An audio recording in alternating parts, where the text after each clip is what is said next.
Salut à vous, c'est votre pharmacien le docteur Eyeteu Miguel et nous continuons avec la série consacrée à la célébration de cette noble profession de pharmacien en cette deuxième semaine mondiale du pharmacien et en l'honneur de la 11e journée mondiale du pharmacien. À titre de rappel, la journée mondiale du pharmacien se célèbre chaque année tous les 25 septembre.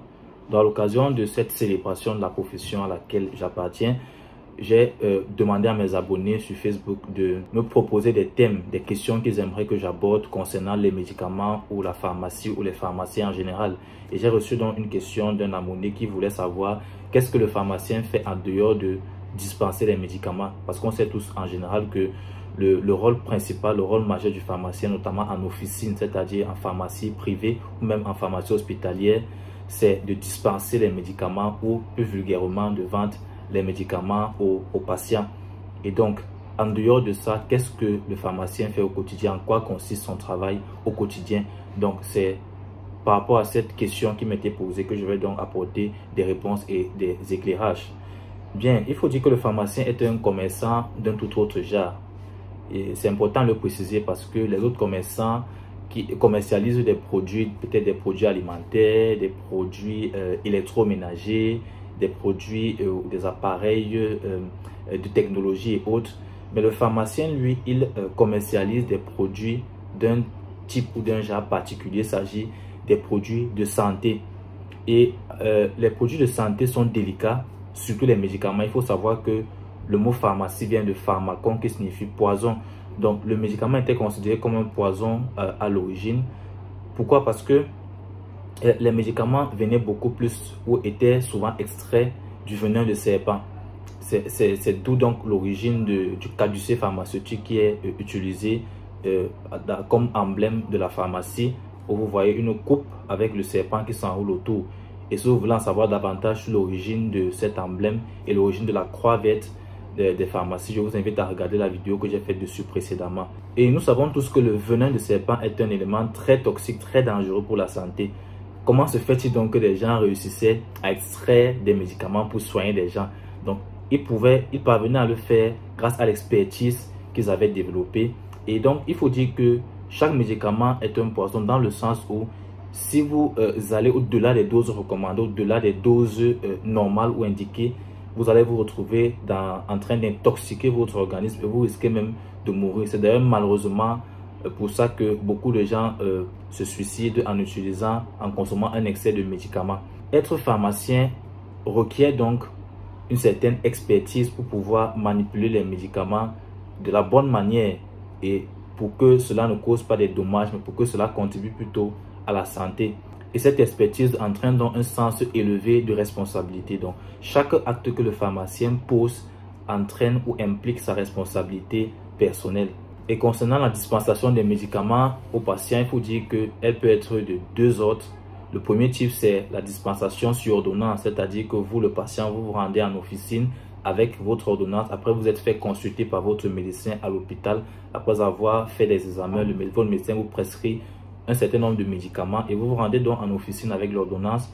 Votre pharmacien a donc la responsabilité lourde d'analyser votre ordonnance et de voir s'il n'y a pas des interactions nocives ou encore de voir s'il n'y a pas répétition de médicaments. Parce que j'ai souvent eu des cas pareils où on prescrit deux antibiotiques avec des noms de spécialités différentes, fabriqués par deux industries différentes, deux firmes pharmaceutiques différentes, mais qui ont la même composition. Et j'ai dû expliquer au patient que je ne peux pas lui administrer ou lui dispenser les deux médicaments parce que les deux étaient prescrits à la fois au même moment. Et je lui ai expliqué pourquoi. Parce que c'était en fait le même principe actif et le patient a compris et le patient a pris un seul médicament. Donc c'est le genre de choses qui peuvent arriver. Et si vous voulez en savoir davantage sur la notion de décès, la notion de nom de spécialité, je vous invite à regarder la vidéo que j'ai déjà faite dessus précédemment. Il est important que le pharmacien ait une bonne maîtrise des médicaments et soit suffisamment éveillé pour pouvoir détecter ces quelques problèmes qui pourraient survenir dans certaines ordonnances. Et le deuxième type de dispensation des médicaments aux patients, c'est les médicaments sur conseil. Donc, généralement, les patients arrivent en officine, présentent leurs symptômes au pharmacien. J'ai mal à la tête, je fais la fièvre depuis 3 jours, mon enfant fait la diarrhée depuis 2 jours. Et le pharmacien va donc poser une série de questions pour pouvoir établir de manière plus précise un diagnostic qui pourrait se rapprocher de la réalité et donc administrer des médicaments si cela est faisable, ou encore référer le patient pour se faire consulter à l'hôpital et faire des examens. Donc, dans le cas où le pharmacien juge nécessaire de conseiller des médicaments directement, il faut donc que le pharmacien soit suffisamment expert, encore une fois, pour pouvoir donner le bon médicament, la bonne posologie. Et les conseils que le pharmacien va apporter au patient ne vont pas se limiter aux médicaments qu'il doit prendre, mais aussi même à l'alimentation, au régime alimentaire ou aux aliments que le patient doit éviter ou adopter pendant le traitement ou même après le traitement, tels que par exemple l'alcool. Il y a de nombreux médicaments qui doivent être évités avec l'alcool, comme par exemple le paracétamol ou encore les anti-inflammatoires non stéroïdiens tels que l'ibuprofène ou l'aspirine. Et donc il faut dire que dans l'exercice de sa profession au quotidien, le pharmacien est considéré comme un chef d'entreprise. Chef d'entreprise d'abord parce qu'il crée son entreprise au départ, et ensuite parce qu'il doit gérer un certain nombre de personnes. Donc, il doit gérer son personnel, il doit donc être un bon DRH, un bon directeur des ressources humaines, parce que dans son personnel, il a lui-même d'abord le pharmacien propriétaire de la pharmacie ou de l'officine. Il peut aussi s'entourer de pharmaciens assistants ainsi que des auxiliaires. Souvent, certaines pharmacies ont 2 à 3 auxiliaires par équipe, et les pharmacies fonctionnent souvent en 2 ou en 3 équipes en fonction du fait que la pharmacie ouvre 24 heures sur 24 ou ferme pendant la nuit.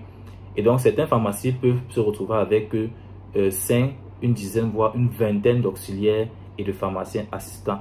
Donc, c'est dire à quel point le pharmacien a la lourde responsabilité de manager cette équipe afin de la pousser à être davantage productive pour augmenter le chiffre d'affaires de la pharmacie, mais surtout pour contribuer à la santé optimale des populations.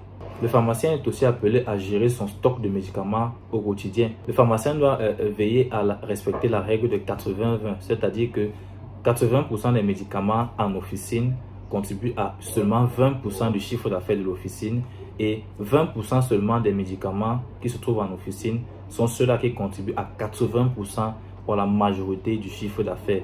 Et donc ce sont ces 20% des médicaments qui contribuent majoritairement au chiffre d'affaires qui doivent constamment être présents et ne jamais manquer. Il est vrai que tous les autres médicaments ne doivent pas manquer, mais en particulier ces médicaments doivent être toujours présents et en des quantités suffisantes. Ces médicaments sont des médicaments qui sortent beaucoup plus, tels que les Feragan ou le Doliprane. Je ne pense pas qu'il vous soit déjà arrivé d'entrer dans une officine et de demander les Feragan ou le Doliprane et qu'on vous dise que c'est fini. Parce que souvent, ce sont des médicaments qui sont beaucoup sollicités et qui doivent donc être en quantité suffisante. Parfois, il y en a plusieurs cartons dans une officine, alors qu'il y a des médicaments qui sont très rarement sollicités, très rarement prescrits ou très rarement conseillés et qui ne se retrouvent qu'en un seul exemplaire où on n'a trouvé qu'une seule boîte dans les rayons de cette officine. Donc, gérer le stock de médicaments n'est pas aisé. Le pharmacien devra donc, pour bien gérer son stock, veiller à passer des commandes de manière régulière, parce que les médicaments que vous voyez en officine ne sont pas fabriqués en pharmacie, ça c'est clair, ils sont fabriqués dans des industries pharmaceutiques qui ne se trouvent pas forcément dans le pays où votre officine se trouve. Par exemple, nous sommes au Cameroun, il y a plein de médicaments qui se trouvent dans les officines au Cameroun qui sont fabriqués à l'étranger, que ce soit en Europe ou en Asie. Et donc, pour que ces médicaments parviennent à l'officine au Cameroun, le pharmacien d'officine doit passer des commandes aux fournisseurs qui sont basés au Cameroun, ce qu'on appelle une commande locale, aux fournisseurs locaux. Dans le cas du Cameroun, on a par exemple Ubipharm ou encore Laborex, qui sont les 2 fournisseurs principaux des officines. Ou encore le pharmacien peut passer des commandes directes, des commandes à l'étranger, en externe, au cas où les fournisseurs locaux manquent le produit dont le pharmacien a besoin. Ceci afin d'être régulièrement approvisionné et de ne pas manquer donc les médicaments pour pouvoir satisfaire aux demandes des patients. L'autre chose que le pharmacien doit faire dans l'exercice quotidien de sa profession, c'est de veiller à une conservation optimale des médicaments.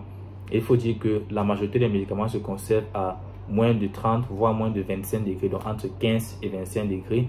Et il n'y a que quelques rares médicaments qui se conservent à la température de 2 à 8 degrés, donc au réfrigérateur. Ce sont des médicaments tels que l'insuline que les diabétiques consomment régulièrement, ou encore les vaccins tels que le vaccin contre le tétanos. Et enfin, le pharmacien doit aussi faire preuve d'une bonne maîtrise des notions de comptabilité. Comptabilité pour pouvoir gérer un certain nombre de charges, parce que, comme je l'ai dit, le pharmacien est chef d'entreprise et toute entreprise a des charges financières à assumer au quotidien ou alors de manière mensuelle. Donc les charges auxquelles le pharmacien sera confronté régulièrement, ce sont notamment les salaires du personnel qu'il devra payer, ce sont notamment les factures des fournisseurs qui lui livrent les médicaments, ce sont notamment les impôts qu'il devra payer à l'État, et ce sont aussi les charges liées au fonctionnement quotidien de la pharmacie telles que l'eau, l'électricité ou encore l'Internet. Donc vous l'aurez compris, le métier de pharmacien requiert des expertises ou des compétences liées à plusieurs domaines. Et ce n'est donc pas un métier aisé, mais c'est un très bon métier qui contribue à la santé des populations. Et je suis fier de faire partie de cette grande corporation, de cette grande profession, de ce corps de métier des pharmaciens.